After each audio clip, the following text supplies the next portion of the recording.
अस्सलामुअलैकुम व्यूअर्स, आज हम बनाएंगे मिक्स फ्रूट कस्टर्ड। बहुत आसान तरीके से इसे आप अगर बनाकर रखें फ्रिज में बग़ैर फ्रूट डाले हुए तो ये 2-3 दिन तक इस्तेमाल भी कर सकते हैं, रोज़ फ्रूट्स कट करके डालकर। तो इसके लिए हमने लिया है 1 litre fresh milk, full cream वाला है, और इसे हम अच्छी तरह से गर्म करने वाले हैं।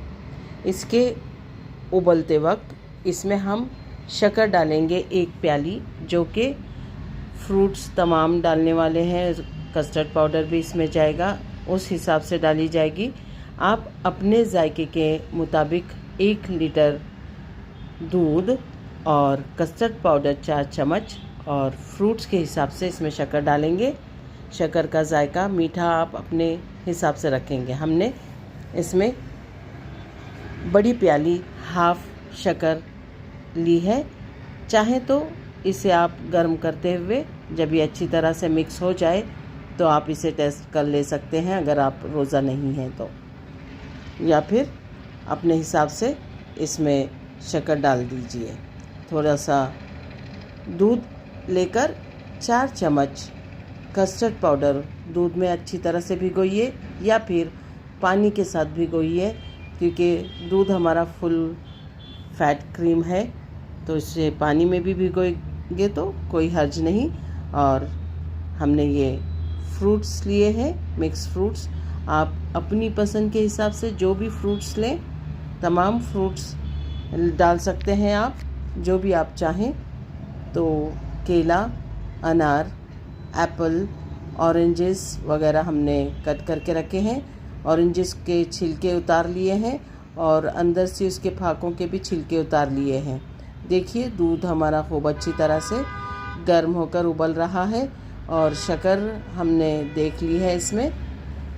इसका जायका 1 लीटर दूध के हिसाब से बराबर है। 1 लीटर दूध के लिए हमने 4 चम्मच कस्टर्ड पाउडर इस्तेमाल किया है, यानी अगर आपके पास आधा लीटर दूध है तो आपने 2 चम्मच इस्तेमाल करना है, ये जो छोटे चम्मच होते हैं उतना।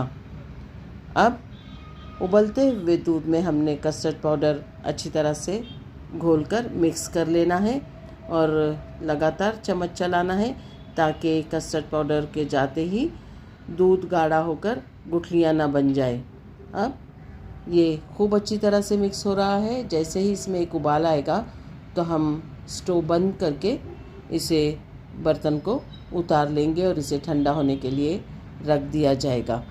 खूब अच्छी तरह से कस्टर्ड पाउडर और दूध मिक्स होकर गर्म हो चुका है। अब इसे ठंडा करने के लिए हम रूम टेम्परेचर पे रख देंगे। बाद में इसे फ्रिज में भी रख दिया जाए तो चलेगा। जिस वक्त हमें कस्टर्ड खाना हो उसी वक्त थोड़ी देर पहले, 4-5 मिनट पहले कट किया हुआ फ्रूट्स उसमें मिलाया जाए, वरना अंदर बहुत देर तक फ्रूट्स डला हुआ रहेगा तो वो अपना पानी भी छोड़ता है और फ्रूट्स के कलर्स भी चेंज होते हैं, वो काले होने लगते हैं। इसलिए अगर आपने ज़्यादा बनाया है तो बग़ैर फ्रूट्स डाले इसे फ्रिज में रखिए, आपके 2 दिन में भी काम आ सकता है ये। देखिए, हमने तमाम फ्रूट्स उसमें मिला लिए हैं। बेहतरीन इसकी रेसिपी तैयार हो गई है। इफ्तार के लिए बेहतरीन रेसिपी है।